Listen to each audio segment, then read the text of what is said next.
Here's the problem. What you do in the 10 to 30 minutes before you speak can make or break the whole thing. Yet, most speakers either wing it or overhype themselves or fall into superstition. Here's my promise to you today. I'll give you a practical pre-game system you can actually use. No rabbit's feet, no power poses unless you want to, just proven ways to get your mind, body, and message ready to show up calm, confident, and connected. Welcome to Present Influence, the show for professional speakers who want their communication to impact, influence, and inspire. I'm John Ball, keynote coach and professional speaker, and your guide on this journey to mastery-level communication skills. Too many speakers treat the pregame as optional and then wonder why they feel shaky once they're on stage. And I've done it myself, and I've always regretted it when I have. Think of it like a pilot's checklist. If you skip this, then you're going to risk a bit of turbulence, a bit of a bumpy ride. So I'm going to share a quick story of when my own pregame went wrong and how one tiny adjustment changed everything. Now, my first time doing open mic comedy, I'd wanted to do it for years, but never really had the nerve. I was terrified of it. I was really too scared of that vulnerability of putting yourself on a stage in the hopes of being funny and then bombing out big time. The shame and the self-criticism that would follow something like that might just shred my confidence completely. There was only one way I could get myself to do it. I gave myself permission to bomb badly. The biggest win would no longer be getting the laughs, but just getting up on that stage on the open mic. And sure, laughs would be really nice.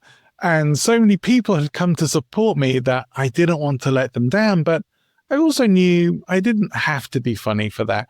They were there to support me no matter what happened. When I lowered the stakes for myself, the nerves mostly disappeared. Did I still stumble a bit on stage trying to remember my set? Yeah, I did. Did it matter? Well, not so much. Did I get some laughs? I did, and it was amazing.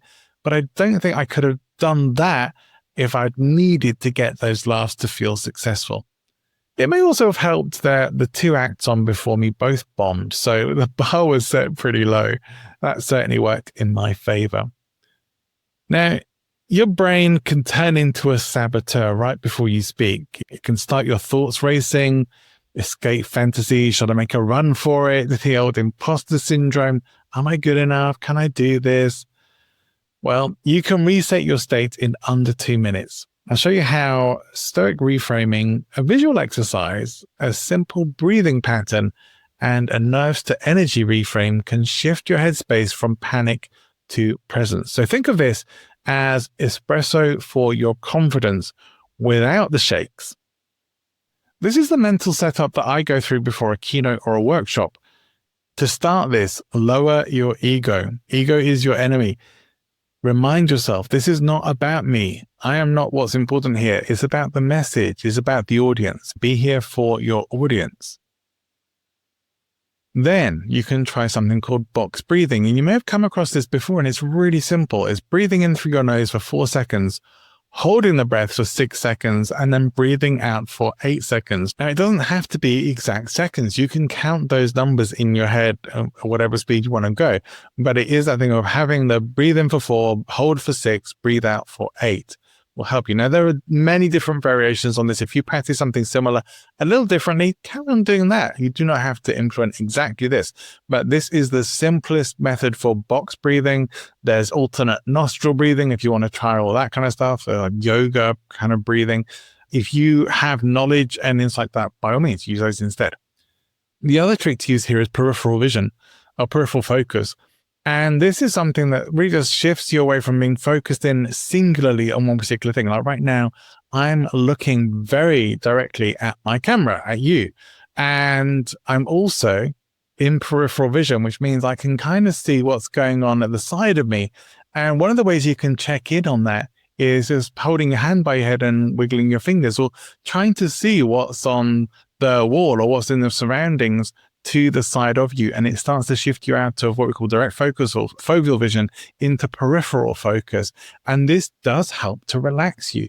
See if you can stay in peripheral vision. It's a good thing to practice for the whole of your talk, it will mean that you'll take in much more of how your audience is responding and reacting, and you're less likely to feel nervous. You're just less likely to be experiencing any intense emotions whilst you're in peripheral vision. So give it a try.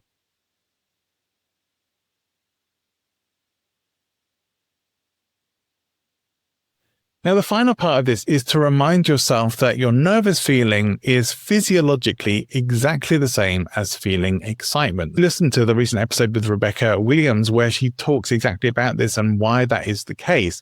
So instead, choose to be excited. Recognize that feeling and say, right, maybe I can just decide that that is excitement rather than fear because it feels the same. How do I know that it's not? It could be excitement. So which is the more attractive emotion to feel? Nervous or excited? I'd go with excited. That choice when I made it for myself is the thing that led me to falling in love with speaking and presenting and getting excited, genuinely now feeling excited when I get on a stage. So try a 2-minute reset before your next talk. Go through that Stoic practice of reminding yourself that it's not about your ego, it's about your message and your audience. Put yourself into peripheral vision. Spend a minute or so doing box breathing, maybe just 3 or 5 cycles of breathing with box breathing, and then reframe your nerves as excitement and see how that feels. A common issue with speakers about to go on stage is that dry throat, the stiff shoulders, and the unwarmed voice that can make you sound flat or strained. Simple physical resets will make your voice stronger and your presence grounded. And I encourage you to check out the episode that I did not that long ago with Jimmy Cannon, voice coach, amazing guy.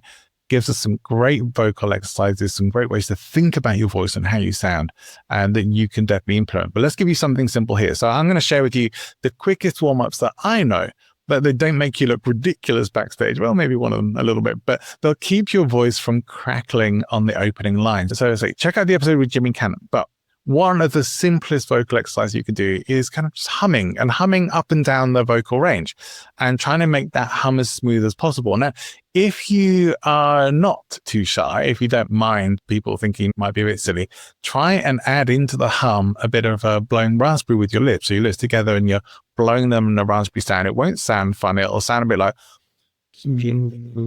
it's not a nice noise, but going up and down your vocal range with that and smoothing that out as much as possible is going to help you warm up your voice. Now, of course, you probably do want to make sure you have some water available, ideally room temperature rather than cold, which might just affect your voice more. So that's a good thing to have as well. I also kind of like licorice tea. I find that licorice tea or those licorice tabs you can get, be careful with tabs because they can make, some of them make your tongue black, but licorice in itself can be a great thing for helping to soothe your voice and give you a little bit of vocal resonance. So I do highly recommend that. One vocal warm-up is probably enough. Licorice, if you want to add that in there. Power poses, I don't care about those. I mean, if they help you or they make you feel good, then great. I've tried them. It honestly does nothing for me. The evidence of power poses working is not conclusive, unfortunately. But I would say this, if it helps you to stand like Superman or Wonder Woman in a big power pose and you feel good for that, go ahead and do it. But the posture that I do think you should do is something we call presenter stance. So you want your feet for this shoulder width apart. And shoulder width is generally usually not as far as you think it is. So it should be in line, feet in line with your shoulders as best you can and facing forward. You want your knees, your legs straight, but not locked. You don't want your knees locked up here. So you want to keep a fairly loose posture, arms by your side and head up straight. Now, it might feel a little unnatural because we're very used to often having our hands by our side or talking with our hands. And you can still do that, but it's going to come from the size of your body. You're going to maybe start your first line in that posture with your hands by your body. And so you can practice that whilst you're doing your vocal warm-ups. The more we practice these things, the more likely we are to do them when we're on the stage as well. So nice and simple. More than anything else, one simple vocal warm-up, stand in presenter stance, give yourself a posture check. You are good to go. Now, sometimes the message is the problem. And one common mistake that speakers make is trying to cram in the wings. So whilst you're backstage, you're trying to go through your whole talk And that's a lot of pressure to put on yourself. You're going to ramp up your nerves whilst you're doing that, particularly, and especially if there's a bit that you just can't remember. So it can also lead to things coming out a little robotic as you're trying to remember line by line, perhaps. Having a whole talk memorized is generally not the best idea anyway. You want to be able to still sound natural while you're speaking and presenting. So whilst you may, to some degree, follow a script, you also want to have the flexibility to talk around it as well. You should know your subject matter, your stories, and everything else going into your talk reasonably well anyway, to be able to not need it to be exactly as you wrote it. But you want it to still follow the pathway that you take. The key beats of your talk are the most important part. And certainly many people will say this, just to make sure the bits that you do memorize are your opening and your closing. Once you've got those, everything in between is more likely to flow. You know you're going to open strong and you'll know you're going to close strong, and you can practice those bits to make them as natural as possible. So if you're going to practice anything backstage, I would say practice your opening, maybe your closing as well, but definitely your opening if you're going to practice that. However, it could actually be just as good, and it may be even more beneficial to have something more like a set list.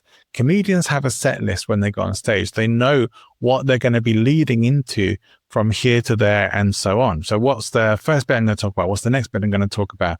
It could just be a word or a phrase or a sentence that reminds you, all right, that's what this part of the talk is. It gives you a lot more confidence. I know, and I do know speakers who will have essentially their set list on the stage taped to the floor in front of them so that they don't have to go to a podium or they don't have to pull a card out of their pocket. That set list is there, or it might be on a teleprompter for them as well if they're working with that and they don't want a full on script because they want to be more natural and improvised. So if you're going to memorize your opening and closing, and have your set list, have your run list for what you're going to talk about available to you as well. So you just have the key beats there. So let me explain why rehearsing your wedding vows in the taxi is a terrible idea and what you should do instead. So look, I don't think cramming is ever a good idea. It doesn't really tend to work too well. You might get away with it once in a while, but it suggests that you haven't fully prepared. And that really is the issue here. I'd much rather you do that than no preparation at all, but it's still not great. Cramming the night before an exam isn't great. It might get you through the exam, but how much better could you do if you were fully prepared and relaxed? I will tell you this. My experience of cramming in my degree was nightmarish because when it came to my final exams for my degree, I was a wreck. I wasn't sleeping well. I was cramming too much information in. And I knew I could have done so much better if I really just had put more work into being prepared for those exams. It's the same with your talks. If you don't practice and prepare fully, and not just on the day or just before, then you are not prepared. You must consider your practice time, your preparation time, to be just as important as the actual performance. These are a part of the performance. These are maybe in terms of an iceberg, the bits that are underwater, bits that the audience don't see. The audience get to see the iceberg, your performance, but all the preparation, the pre-time, the putting stuff together, the rehearsals, that whatever run-throughs you're doing, that's all part of the iceberg. The stuff that the audience just don't ever get to see, but it's the biggest part of the work. Your talk or your keynote, your talk might be, I don't know, if you're doing Toastmasters, 5 to 8 minutes. If you're doing something a bit bigger, it might be 10 minutes, 15, 20. Keynotes generally around 30, 45, 60 minutes or so. That's a long time to be on stage, but it's not nearly as long as the time you should have spent preparing. If you don't practice, you haven't really put in the work. You're just showing up and winging it. Really, okay, you may not be improvising the whole thing, but you're putting extra pressure on yourself to deliver something that you haven't really prepared for. Your delivery is going to be much better and more natural when you are practiced. Your comfort level is going to be much better when you know that you know your material. And your audience is going to sense this as well. So whilst you might get away with it, you will know that you could have done better. If you're still getting could do better on your internal report card, it's time to fix that and know that you can do better and you will do better by committing yourself to preparing thoroughly for your presentation. You don't need to over rehearse. You just need to rehearse, practice to the point where you know that you know it, where it's kind of in you. It's part of you. You can't really forget it because you've been through it so many times. It does not need to be verbatim, of course.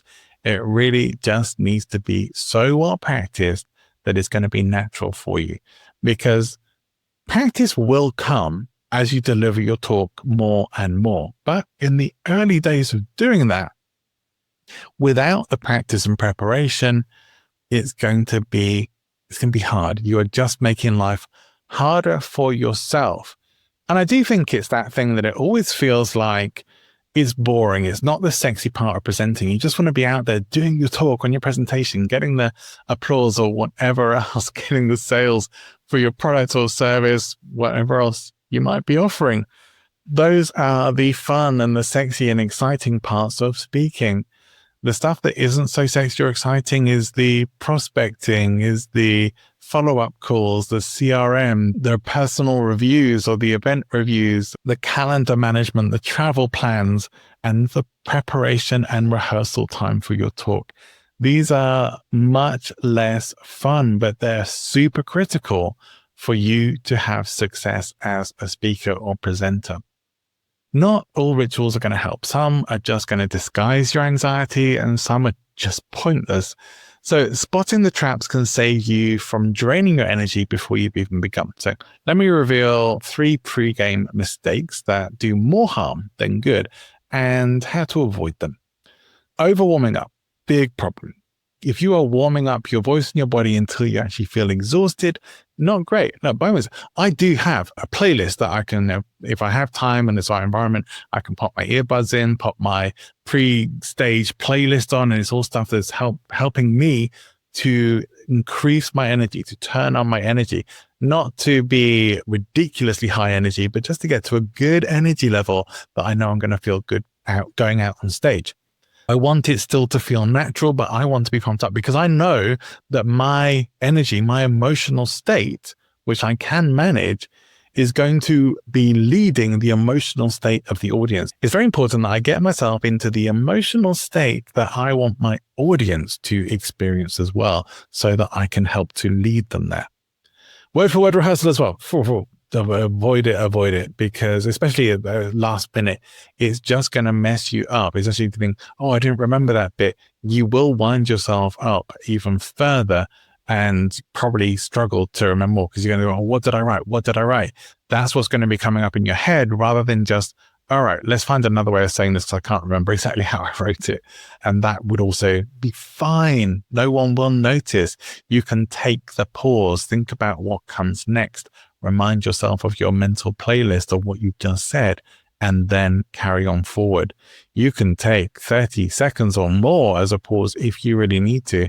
Your audience will stay with you. They will give you the benefit. But if you start to panic, if you start to get yourself caught up in your, oh my goodness, I can't remember a thing, you're going to stay stuck in that. And you might end up having to stop the presentation altogether. I've seen that happen. Or you might just end up running off stage. I've also seen that happen. Skipping post-game reflection is going to mean that you never really improve your pre-game. So we must always look at how we got on. Reflection and review are really important parts of the process for you. You're going to get feedback and you're going to want it from your audience, ideally, from your bookers, from whoever else is involved in the event. Get as much feedback as you possibly can. Hopefully it's going to be great feedback because you've done all of these things to prepare yourself and you are good to go. But if it's not, it's potentially going to help you to develop and grow. The feedback that you give to yourself is even more important. So it can be great, especially in earlier days of speaking, to record your presentations, to record your talks. Not only does that potentially give you material for your demo videos, which is really good to have, It also gives you the opportunity to watch yourself back, to get used to the sound of your own voice, to how you look on stage, and to be able to see, do I look all right? Am I doing weird hand gestures? How's my voice sounding? Is my intonation right? What's my energy like throughout this? You may not be able to give yourself a fully detached view of your performance, but you will have some level of that just by being able to watch yourself back. Very different to trying to rehearse in the mirror, which I've heard people suggest, and I hate that as advice. Never practice in a mirror. You're never going to have that on stage, and you're going to be distracted by silly things whilst you are rehearsing your talk. So please don't do that. But it's a good idea to get used to hearing the sound of your voice, to seeing yourself on camera, because whilst it can feel uncomfortable, a lot of us don't like looking at ourselves or hearing our voices initially. You do get over it. You do, with repetition, move past it. It becomes irrelevant and you just get used to it. It becomes normal for you. It might not be right now, but when it is, you'll know that that's a good thing to get over, because it is one of the things that sometimes stops people from moving forward. So reflect and review for yourself more than anything else. So by now you've got the principles, and here's the completely stripped down version that you can steal. So before your next talk, test this 3-step ritual. 2-minute breathing and posture reset. So your box breathing and your presenter stance. 1 short vocal warm up. So you're humming, it could be you're humming with the brr sound, the raspberry blowing. Rehearse only your opening, maybe your closing as well, but only really your opening. If you've got that, you are good to start. You're getting the momentum. So try it, and you will feel the difference before you even hit the stage. So there you have it, a simple pre-game system that actually works. Now, the problem that most speakers face is that they either do too many of these things or none of them at all. So the promise is simple, and the premise as well. If you manage your mind, body, and message in these crucial minutes, you're going to walk out and present confidently and ready to connect with your audience. So next time on Present Influence, I'm going to be speaking with Joel Benge, and Joel is an expert on message mastery, and he helps people in the tech world to be able to talk good. It's his words, not mine. Next solo episode, though, I'll be taking a look at the ethics of influence and the tricky line between genuine credibility and manufactured status. So that's one you won't want to miss. Follow the show to get new episodes as they're released. If you want the visuals, extras, and behind-the-scenes content that I can't squeeze into the podcast, head over to my YouTube channel, Present Influence. Thanks for listening, and I'll see you next time.